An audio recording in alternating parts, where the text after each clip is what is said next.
Podcast 4, the fourth of a series of linked podcasts which are introducing you to the Friday revision sessions. This final podcast is just basically giving a little bit of context that sets you up for the first revision session, which is tomorrow. As you can see, there was a mistake on the slide there. Tomorrow is not December, as much as we would like it to be December, with Christmas approaching.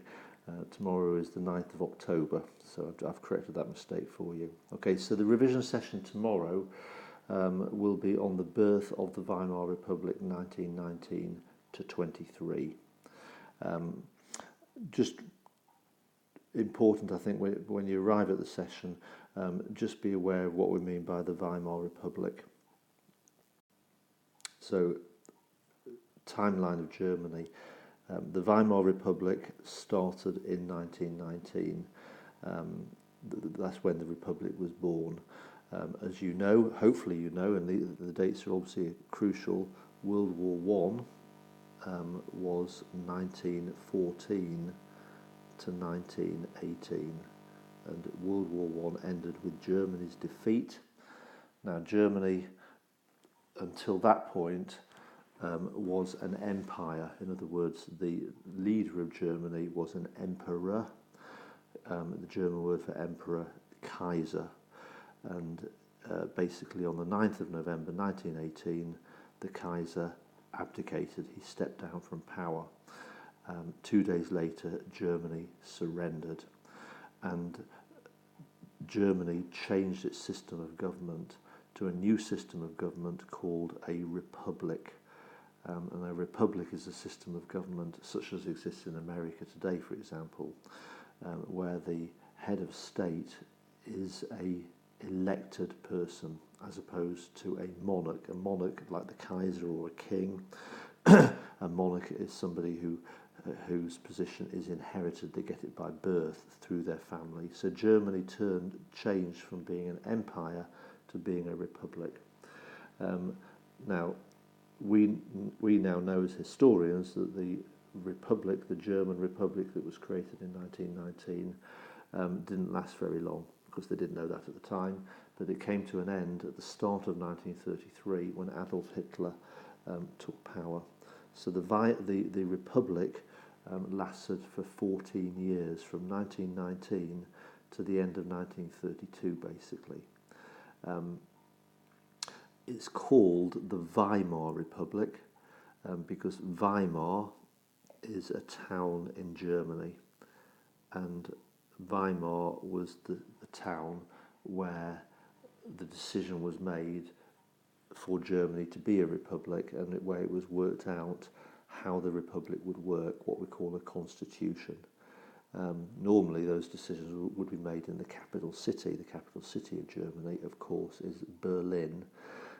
But for reasons we'll look at in the revision session tomorrow, Berlin was too dangerous a place to be at the start of 1919 when these decisions were made. So the leaders of Germany who created the Republic retreated to a safe place, the town of Weimar, several hundred miles away. Thus, the new Germany that was born in 1919 was called the Weimar Republic.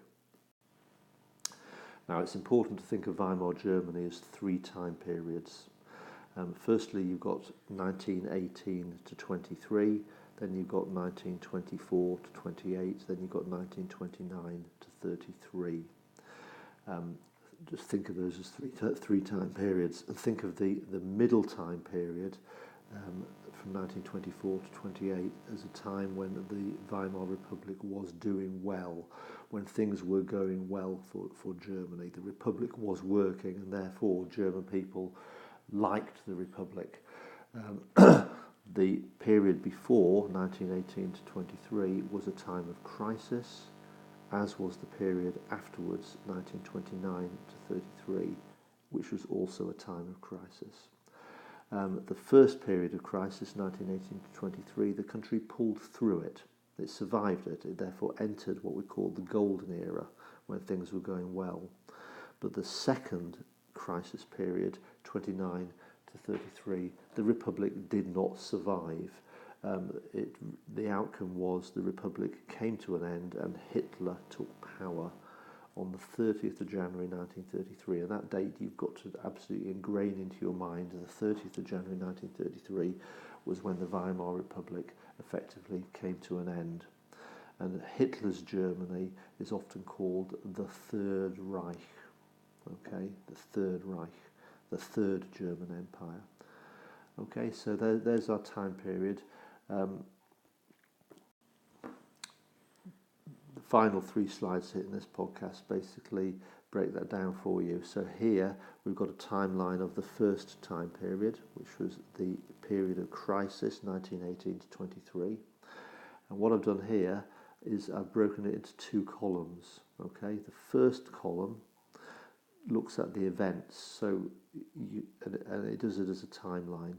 So sort of like look at that column and work your way through those events. All of those events should be familiar to you. So you've got the key dates of those events, and then alongside it, I've mapped what was happening to Hitler and the Nazis at that particular time. So you've got like 2 timelines alongside each other. What the first is looking at the history of Germany, and the second is looking at the history of the Nazi Party. So that's a useful reference tool. We then move into the middle period, the golden era, when the Republic was doing well, and I've done it exactly the same. So the first timeline is Germany, the second timeline is Hitler and the Nazis. Now this was the period when Germany was doing well. Hitler and the Nazis didn't do well. Okay, they throve on the unpopularity of the Weimar Republic. When the Weimar Republic was doing badly, the Nazis gathered more support. When the Weimar Republic was doing well, as they did in this middle period, the Nazis struggled to get support. So these were difficult years for the Nazis. And then finally, the third time period of the Weimar Republic is the return to crisis, 1929 to 33, exactly the same then.